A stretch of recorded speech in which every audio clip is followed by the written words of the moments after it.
Alhamdulillah. Alhamdulillahi hamdan katsiran kama amar.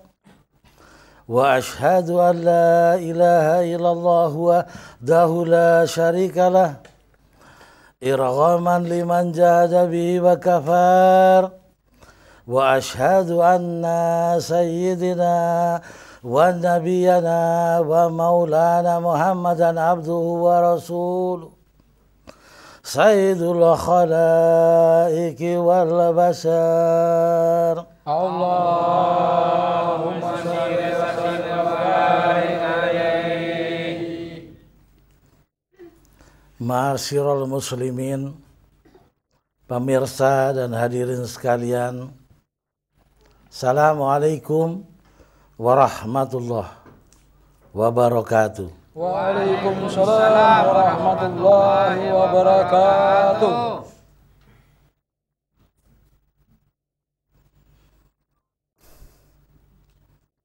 Sebagai awal percakapan, saya sampaikan selamat berjumpa kembali pada majelis ilmu bersama Jamaah Laduna Ilma Indonesia dengan mata kuliah Ma'rifatul Ahli Sunnah wal Jamaah.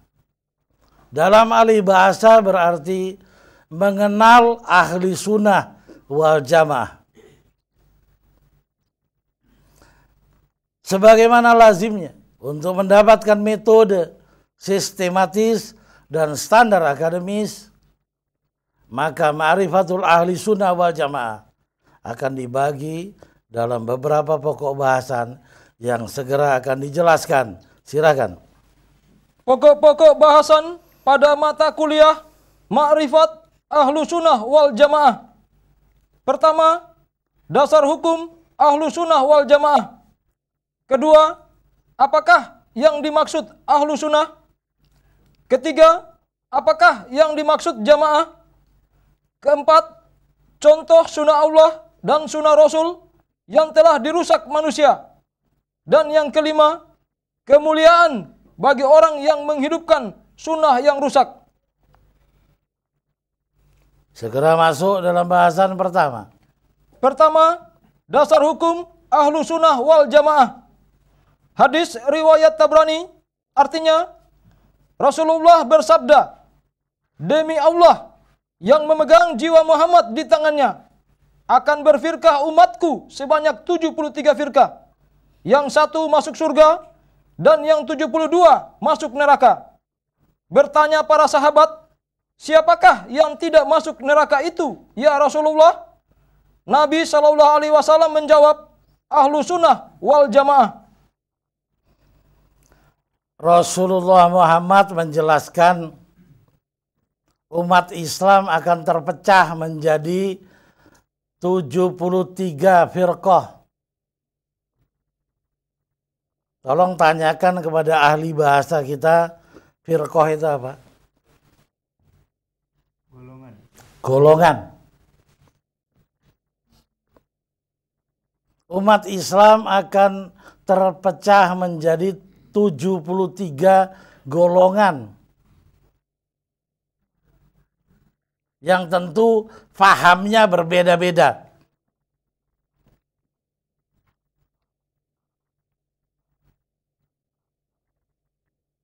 Hanya satu yang masuk surga. Nabi yang menjelaskan. Namanya Ahli Sunnah wal Jamaah. Maka menjadi penting sekali memahami apa makna Ahli Sunnah wal Jamaah itu. Karena itulah paspor. Paspor untuk menuju heaven, jannah, surga. Kalau enggak bukan Ahli Sunnah wal Jamaah, tertolak. Maka menjadi suatu kepentingan yang mutlak untuk kita bisa tahu apakah Ahli Sunnah wal Jamaah itu. Ada pendebat yang berkata, kalimat Ahli Sunnah wal Jamaah itu hanya terdapat di dalam hadis, tidak terdapat di dalam Al-Quran. Maka hukumnya tidak mutlak benar. Maka saya mendebat. Benar, kata letterlek ahli sunnah wal jamaah tidak terdapat di dalam Al-Quran. Tapi hakikat makna yang terkandung di dalam kalimat ahli sunnah wal jamaah jelas-jelas terpampang di dalam Al-Quran. Silakan baca. Surah Ali Imran ayat 103 artinya, dan berpeganglah kamu semuanya kepada tali Allah, dan janganlah kamu bercerai-berai. Dua, ayat ini memiliki dua makna. Berpeganglah kalian pada tali Allah, satu. Yang kedua, jangan bercerai-berai. Berpegang kepada tali Allah itu apa? Yaitu mencengkram sunnah. Sunnatullah dan sunnatul Rasul. Itulah tali Allah. Dan jangan bercerai-berai adalah perintah untuk berjamaah. Janganlah bercerai-berai. Berkelompoklah kamu, bersatulah, berhimpunlah. Dalam bahasa agama tidak ada lain, yang dimaksud adalah jamaah. Benar saudara, kata ahli sunnah wal jamaah secara letterlek tidak terdapat di dalam Al-Quran, hanya di dalam hadis ini yang dirawikan oleh Tabrani. Lalu ada sekelompok manusia yang hanya berdasarkan kecerdasan intelektual dia mendebat. Kalimat ahli sunnah wal jamaah tidak terdapat di dalam Al-Quran, jadi tidak perlu diamalkan. Maka Allah mengajar kepada saya bahwa makna ahli sunnah wal jamaah jelas terdapat di dalam Al-Quran. Wa'tasimu bihablillahi jami'ah wala tafarraq. Berpeganglah pada tali Allah, yaitu sunnah Allah dan sunnah Nabi. Wala tafarraq, jangan bercerai-berai, berjamaahlah kamu. Kalau ada orang yang mendebat analogi ini, dia perlu tafakur menghadap Allah. Mari saudara, kita belajar lebih lanjut. Karena ini adalah password menuju heaven, menuju surga. Kalau tidak benar saudara dalam firqah ahli sunnah, maka saudara tidak masuk surga. Maka kita harus belajar dan harus mengetahui. Dan yang heran, seluruh umat Islam pasti kalau ditanya, dia mengatakan, saya ini ahli sunnah wal jamaah. Sedang Nabi berkata, umat Islam akan terpecah menjadi 73. Berarti Nabi Muhammad pendusta. Atau umatnya yang pendusta. Atau mereka tidak mengerti dengan benar apa makna ahli sunnah wal jamaah. Mari kita lacak pelajaran. Silakan. Kedua, apakah yang dimaksud ahlu sunnah? Ahlu sunnah adalah orang-orang yang memahami dan mengamalkan sunnatullah dan sunnatur Rasul. Pertama, sunnatullah. Surah Yunus ayat 37 artinya, tidaklah mungkin Al-Quran ini dibuat oleh selain Allah.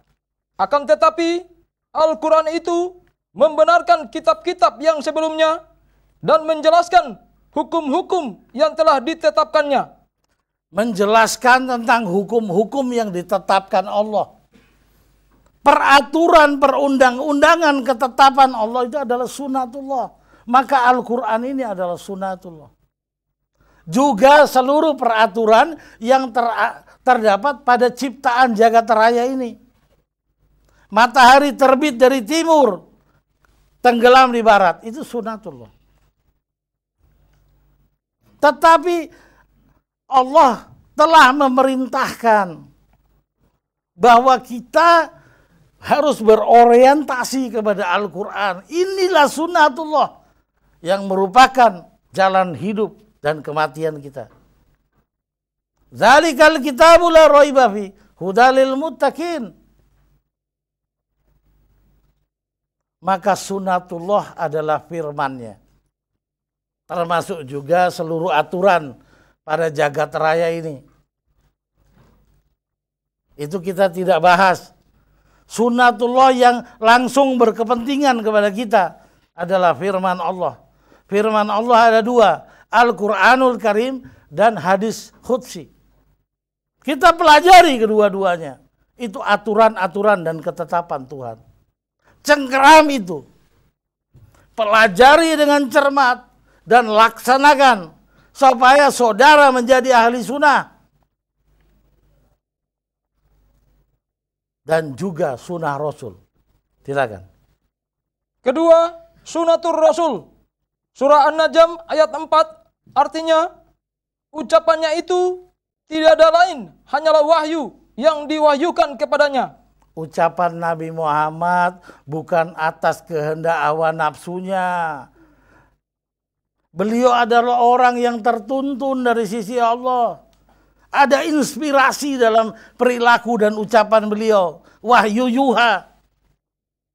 Itulah sunatullah. Itulah sunatul Rasul. Sunnah beliau. Lanjut. Surah Al-Ahzab ayat 21 artinya sesungguhnya telah ada pada diri Rasulullah itu suri teladan yang baik bagimu, yaitu bagi orang yang mengharap rahmat Allah dan kedatangan hari kiamat, dan dia banyak zikrullah. Muhammad adalah contoh yang baik karena perilaku dan ucapannya adalah dari bimbingan wahyu yuha. Itulah sunatul Rasul. Dan wa'tasimu bihablillah. Berpeganglah kalian pada tali Allah adalah berpegang kepada sunnah.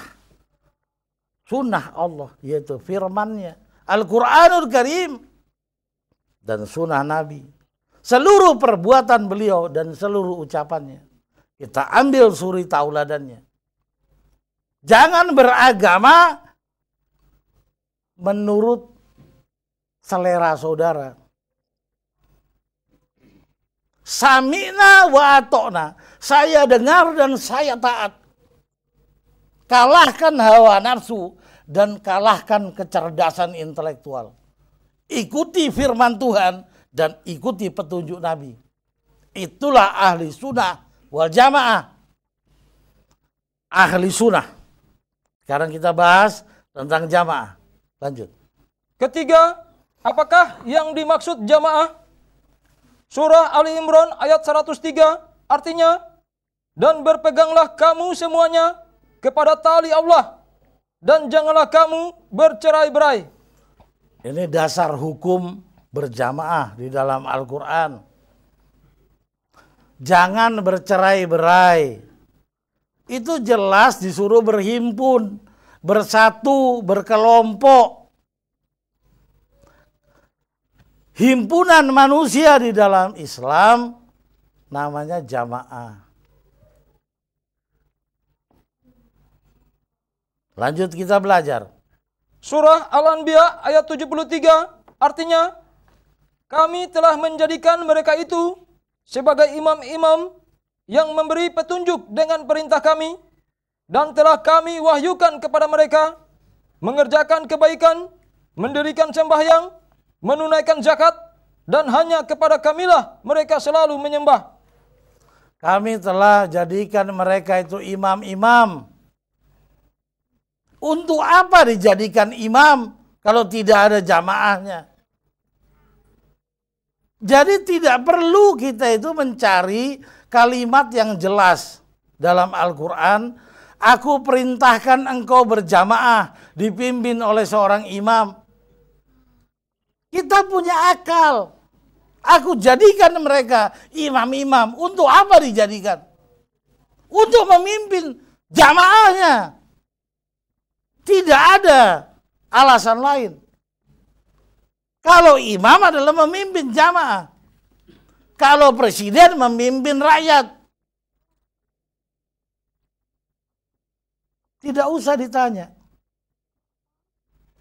Bahwa presiden terpilih di Indonesia nama ini. Untuk apa dipilih? Saudara tolol. Ya tentu untuk memimpin negara ini. Untuk membimbing rakyat ini. Maka ditunjuknya para imam adalah untuk. Apalagi dalam ayat lebih dijelaskan.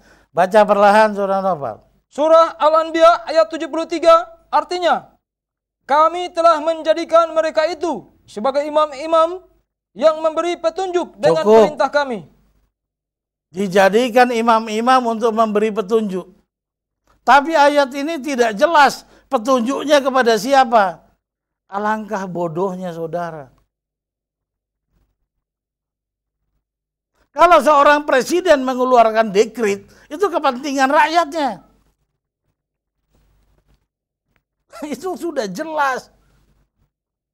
Kalau imam memberi petunjuk, apa petunjuknya untuk setan? Atau untuk tumbuh-tumbuhan? Atau untuk bebek? Yang jelas, akal sehat berkata, seorang imam memberi petunjuk kepada jamaahnya. Maka ayat ini juga menjelaskan hukum wajib berjamaah. Lanjut. Surah Al-Isra ayat 71 artinya, ingatlah suatu hari yang di hari itu kami panggil manusia dengan didampingi imamnya. Sampai di akhirat saudara. Format Islam adalah jamaah.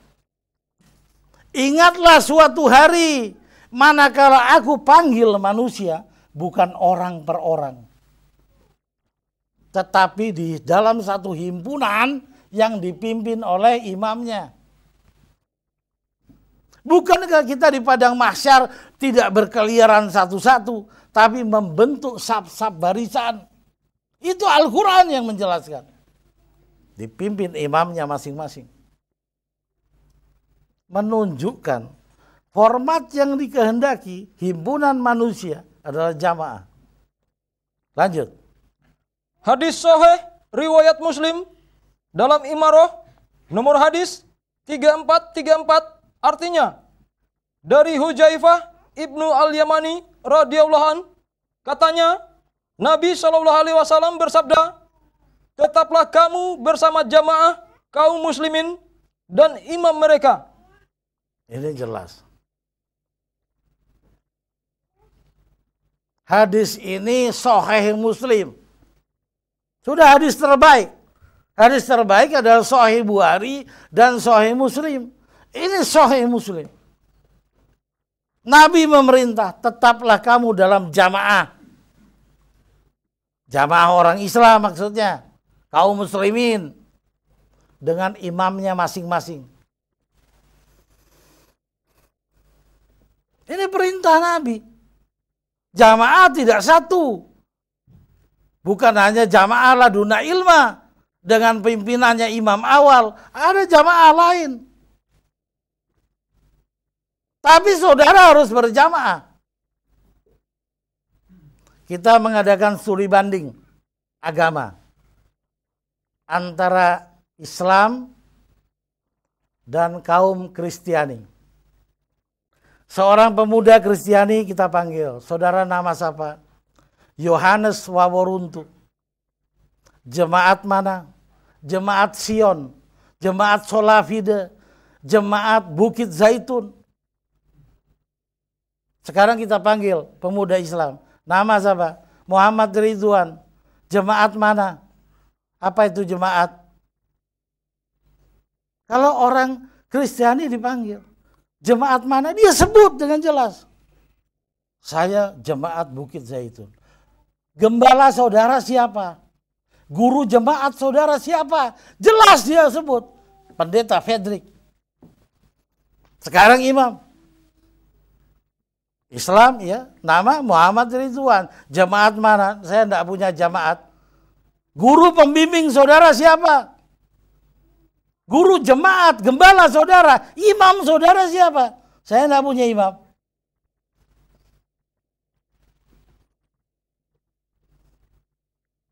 Sesuatu yang tidak terpimpin itu liar. Yang liar itu tidak benar. Itu format ketuhanan. Tentara juga begitu. Ada komandannya. polisi. Jelas dari kesatuan mana?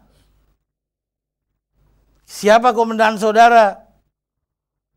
Ada tentara misalnya ditanya, saudara dari kesatuan mana? Tidak tahu. Komandan saudara tidak tahu. Tangkap aja itu.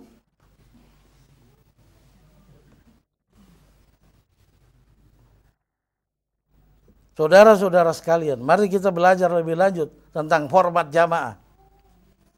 Hadis riwayat Tirmizi dan Ahmad dalam Musnad Al-Ansor nomor hadis 20580, artinya dari Abu Dzar berkata, telah bersabda Rasulullah sallallahu alaihi wasallam, barang siapa yang berpisah dari jamaah sejengkal, maka sungguh ia telah menanggalkan tali Islam dari lehernya. Barang siapa memisahi jamaah atau sengaja memisahkan diri dari jamaah atau tidak punya jamaah, samalah artinya ia telah melepas tali Islam dari lehernya. Jangan marah pada saya. Ini yang berkata adalah Nabi kita Muhammad sallallahu alaihi wasallam. Lanjut. Keempat, contoh sunnah Allah dan sunnah Rasul yang telah dirusak manusia. Pertama, tentang wahyu. Surah Al-Anbiya ayat 73, artinya, kami telah menjadikan mereka itu sebagai imam-imam yang memberi petunjuk dengan perintah kami, dan telah kami wahyukan kepada mereka mengerjakan kebaikan, mendirikan sembahyang, menunaikan zakat, dan hanya kepada kamilah mereka selalu menyembah. Kita diperintah Allah untuk masuk dalam paham ahli sunnah wal jamaah. Kata Nabi dan kata Allah. Itu merupakan paspor menuju surga. Maka ahli sunnah adalah orang yang konsekuen. Berfaham Al-Quran dan berfaham hadis Nabi. Ia akan berkata, Samina wa ata'na. Ada orang yang berkata, wahyu tidak turun lagi. Sesudah Rasul wafat, wahyu tidak turun. Jelas di dalam Al-Quran itu salah. Tetapi dia bertahan. Maka dia bukan ahli sunnah. Sekalian dia tidak punya jamaah. Maka dia bukan ahli sunnah. Dan dia bukan wal jamaah. Ini jelas ayat ini menyatakan firman Tuhan, wahyu itu masih turun. Baca Bang. Surah Al-Anbiya ayat 73, artinya, kami telah menjadikan mereka itu sebagai imam-imam yang memberi petunjuk dengan perintah kami, dan telah kami wahyukan kepada mereka mengerjakan kebaikan. Kami telah wahyukan kepada mereka imam-imam. Bahwa wahyu masih turun pada imam.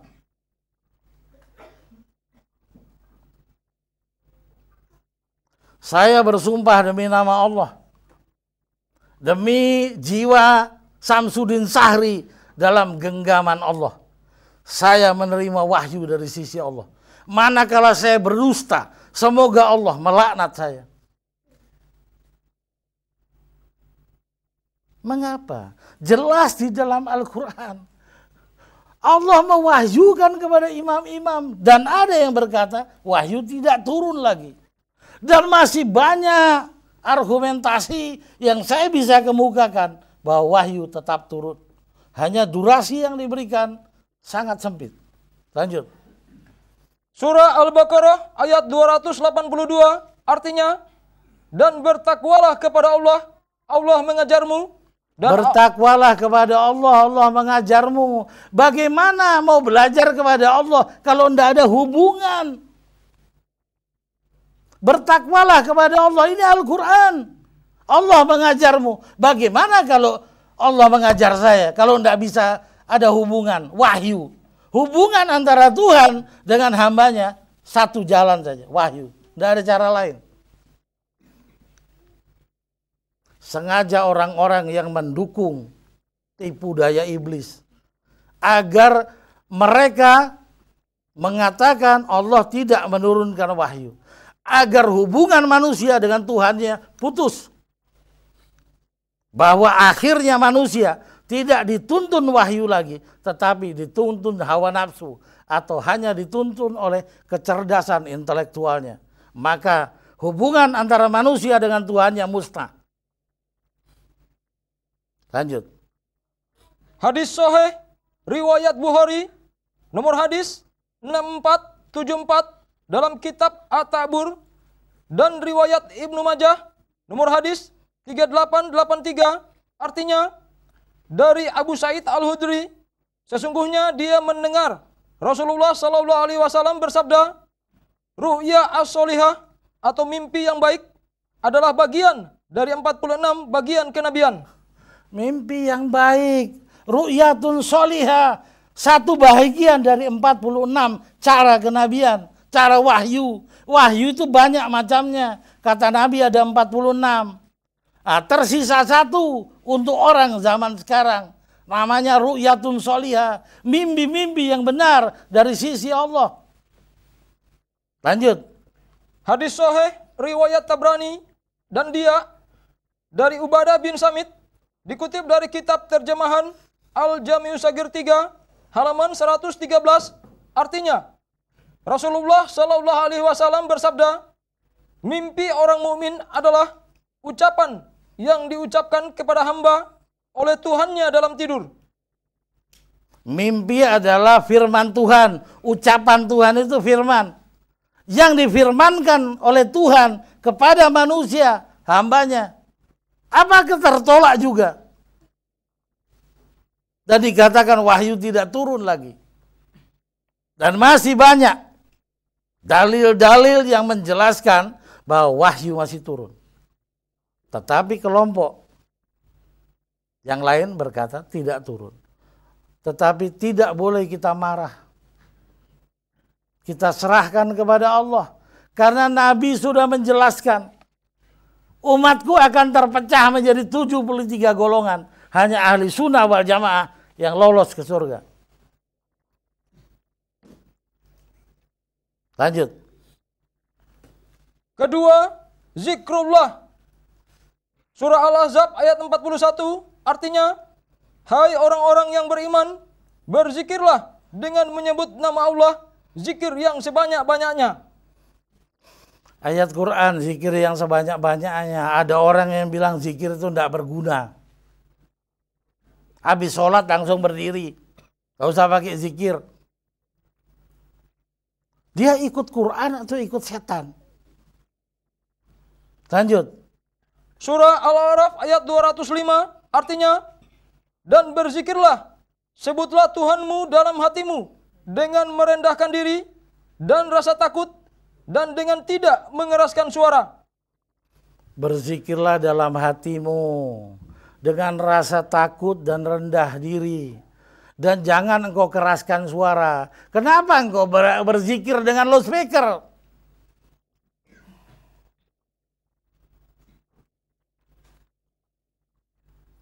Mengapa? Mana yang saudara ikuti? Sunnatullah wa sunnatur Rasul atau kehendak hawa nafsu saudara? Baik, saudara Noval, segera masuk pada orang asing. Kelima, kemuliaan bagi orang yang menghidupkan sunnah yang rusak. Hadis riwayat Tirmizi nomor hadis 2554, artinya Rasulullah bersabda, Islam pada awalnya asing dan akan kembali asing, maka bahagialah orang-orang asing, yaitu yang memperbaiki sunnahku yang telah dirusak oleh manusia dan menghidupkan sunnahku yang telah ditinggal oleh manusia. Berbahagialah orang asing, yaitu orang-orang yang memperbaiki sunnatullah dan sunnatul Rasul yang sudah dirusak manusia atau telah ditinggalkan oleh manusia. Islam berawal asing. Islam pertama tidak dikenal. Lama-lama Islam mencapai kecemerlangan. Ajarannya jelas. Nabinya masih hidup. Begitu waktu berlalu. Sampai dengan sekarang. 1400 tahun sekian. Islam berlalu. ajarannya telah banyak yang ditinggalkan orang. Mereka lari dari Al-Quran dan sunnah Nabi. Berbahagialah orang-orang asing yang menghidupkan sunnah yang telah dirusak dan menghidupkan sunnah yang telah ditinggalkan oleh orang lain. Wabillahi taufiq wal hidayah. Wassalamualaikum warahmatullahi wabarakatuh. Waalaikumsalam warahmatullahi wabarakatuh.